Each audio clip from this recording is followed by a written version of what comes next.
এত কিছুর পরও হয়তো মানুষ একসময় তার সবকিছু ভুলে যেত, কিন্তু তখনও তার জীবনের সবচেয়ে বড় ভুল করাটা বাকি।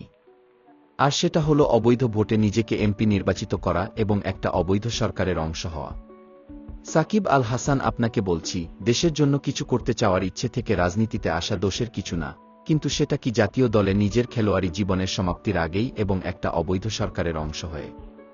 খেলোয়াড় হিসেবে তো আপনি ছিলেন দেশের সব মানুষের পছন্দের, কিন্তু দেশের হয়ে খেলারত অবস্থায় একটা রাজনৈতিক দলের প্রতিনিধি হিসেবে নিজেকে প্রকাশ করাটা কতটা বুদ্ধিমানের কাজ?